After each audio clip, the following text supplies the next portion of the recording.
Hey you guys, how you doing? Um, I know I say that every single time. I just I don't know, I guess that's just what I say.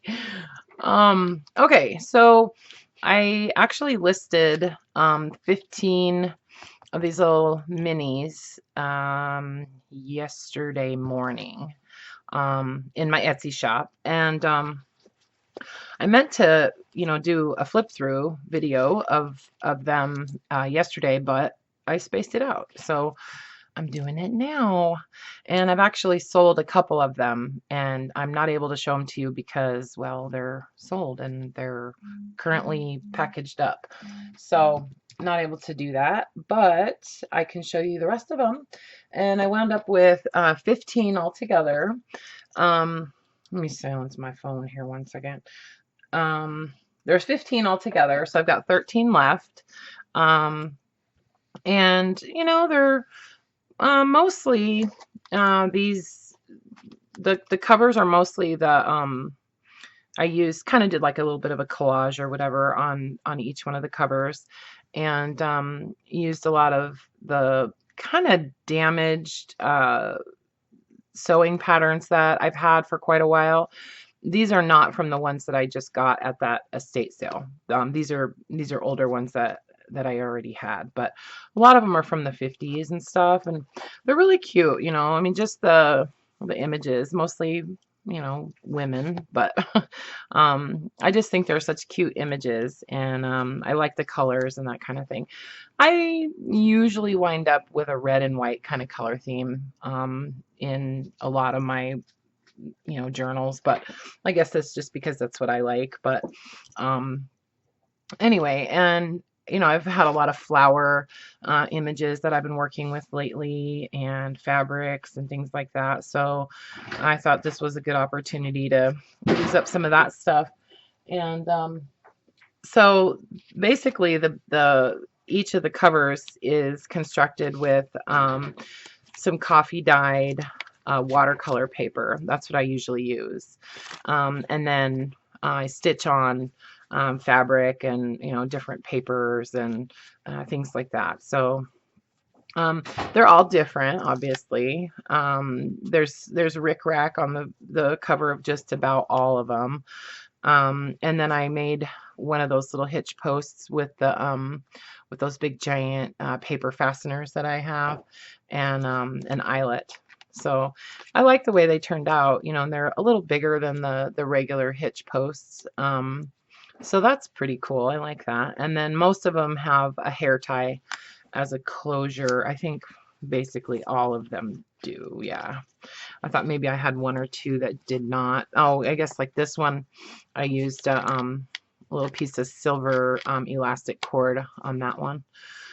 But yeah, so each one has a little number tag on it, and I'm calling these like fluffy minis because they're pretty thick, they're pretty fat, and I like to say fluffy instead of fat. So anyway, so these are fluffy.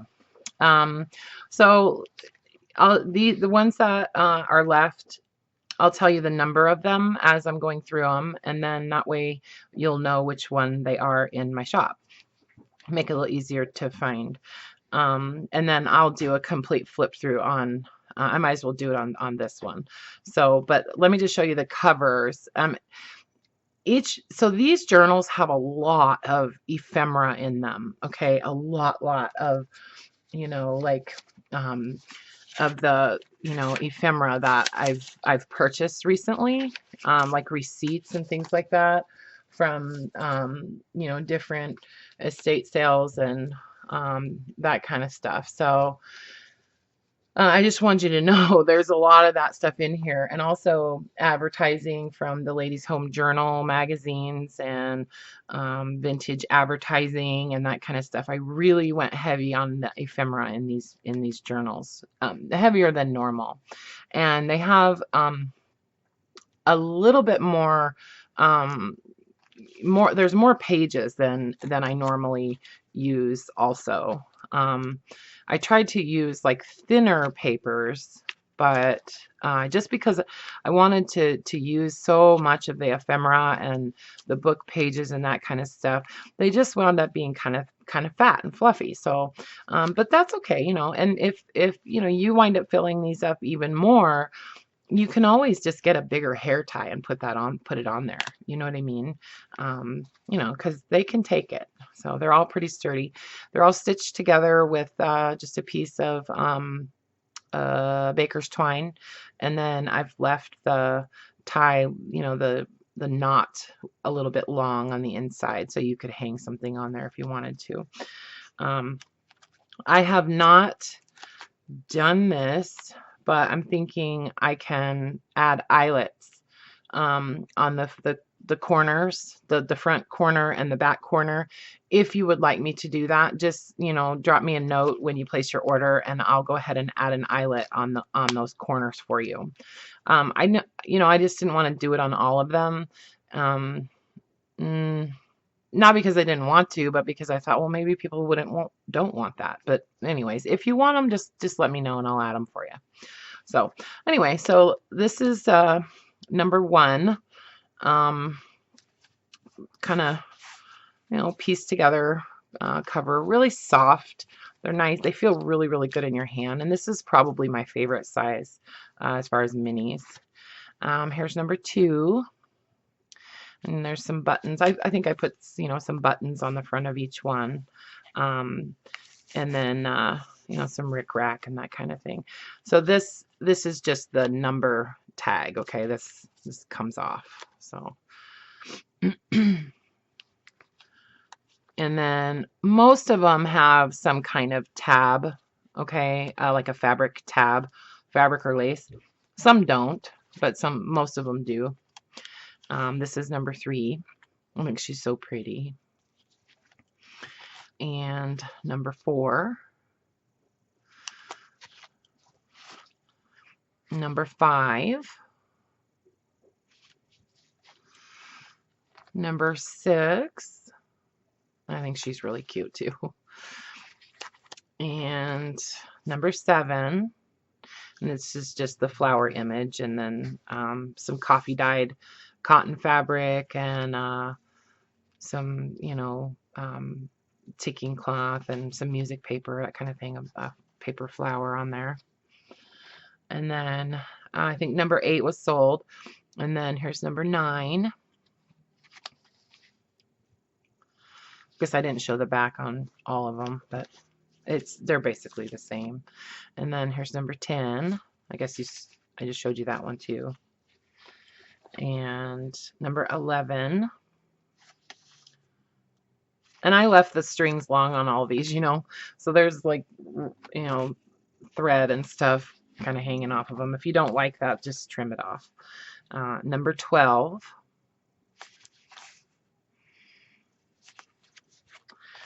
And number 13. It says Eleanor right there. And number 15. I guess 14 is the other one that sold. So, okay. So those are the numbers of all of the ones that I have left. And so you got to see the covers. Inside, they're all basically the same, you know, just different ephemera and stuff like that in each one. But there are 10 photographs of each journal in the shop in each listing, so you know you can get a really good idea of what's inside each one. So like I said, I left the threads, you know, hanging on all of these. Okay, so let's just flip through real quick. And I used one of these little word tags on the front and the back cover of pretty much each one, I think. Sue. And then there's, you know, a couple of bundles of paper ephemera in each one, little tickets and some receipts. This is part of a train schedule. And then a card catalog card from a library. It was actually a law library, but I bought like a huge box of them, so I love them, and I'm trying to use those. And there's, you know, some of the printed images that I cut out and kind of inked around the edges on most of those. Some onion skin paper. I love the sound of that. And then here's a piece of that advertising from the Ladies' Home Journal. It's a 1946 coffee dyed paper. Something from Alice's savings account. This is like a, I don't know, it's like a topographical map. And some pocket pages, bridge score sheets, some ledger paper, more onion skin paper, some kind of, you know, receipt or something. There's a pocket made out of some coffee dyed ledger. And then Shabby Dabbydoodah, I kind of borrowed her, she was doing like ephemera, well, like images printed out on acetate, and then she was using eyelets to attach those to different pieces of ephemera. And I had printed out a whole bunch of that. I thought it was just a really cool idea. Her channel is linked in the description on just about all of my videos, so you should check her out. She does some really cool stuff, and she has some different ideas for stuff, so she's pretty cool. But anyway, so I just had printed out a bunch of advertising on vellum, and so I just attached it onto a piece of cardstock that was coffee dyed. It's a little flashcard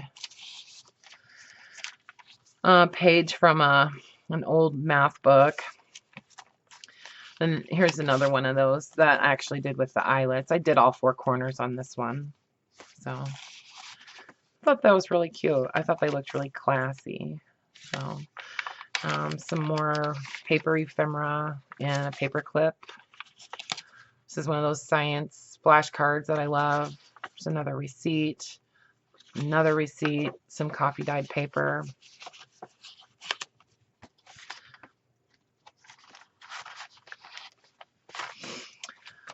Little flip out. This is from a gardening book. Pieces from old pamphlets and things like that. Like I said, lots of ephemera in these journals.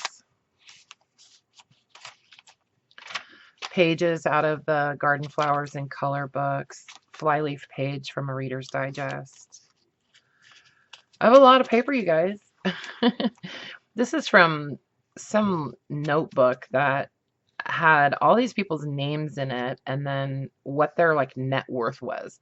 And I thought that was kind of interesting.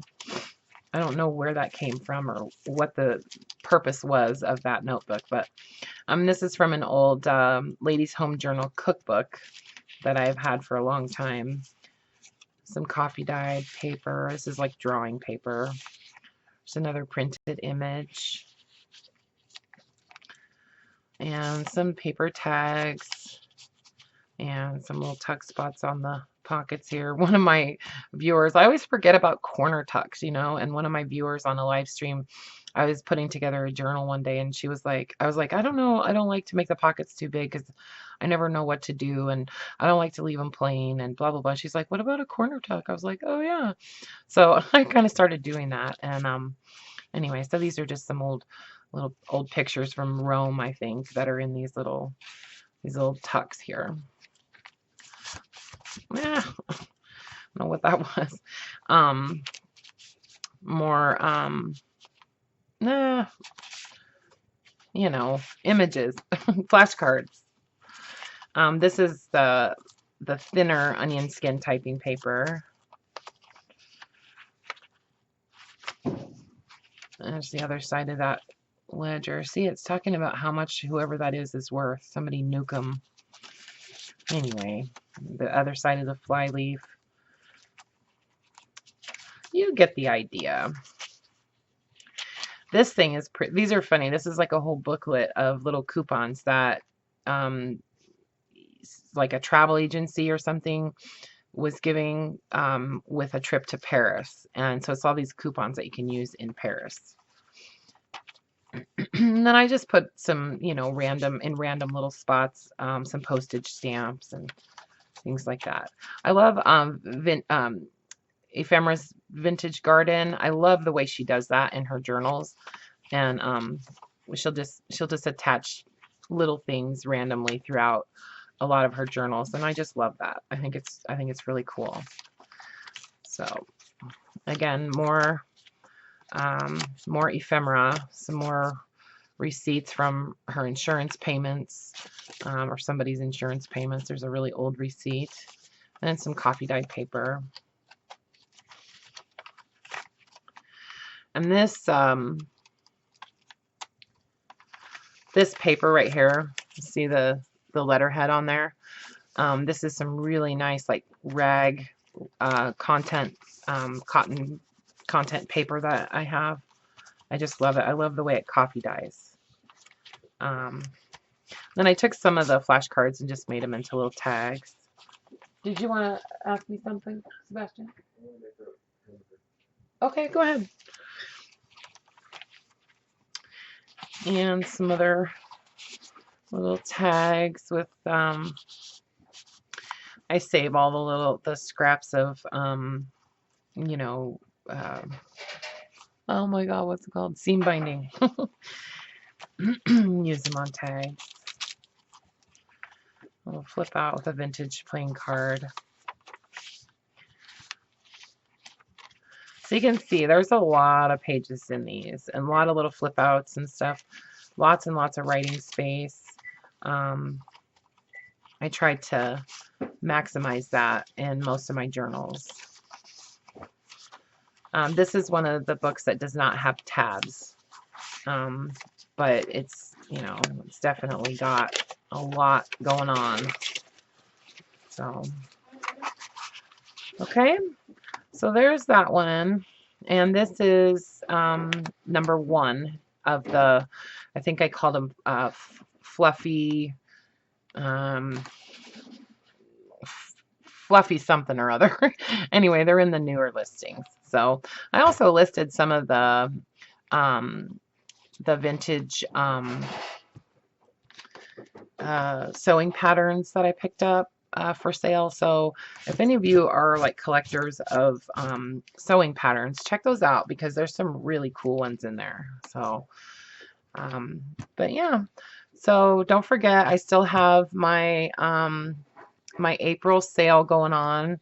So any purchase over $50, you're going to get free domestic shipping.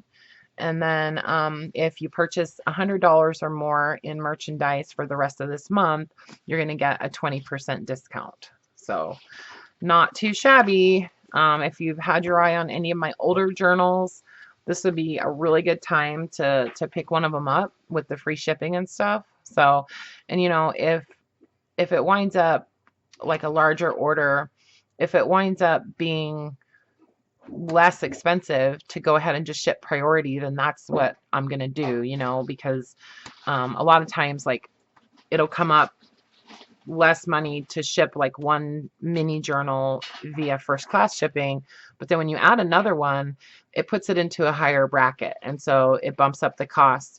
And if it winds up being cheaper, obviously I'm going to go with a cheaper route. So the more you buy, the faster you're going to get your stuff, plus you're going to save more money. So it really is a pretty good sale. So but anyways, that's it. There's 13 left.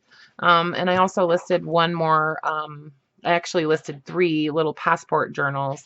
2 of them sold yesterday, but there's still 1 left in my shop. So like I said, check it out. And yeah, if you ever have any questions or any concerns about shipping costs or anything like that, just drop me a note on Etsy, or you can email me, whatever. And then yeah, and I'm pretty good about getting back to you. So all right, well listen, you guys, try to stay out of trouble, okay?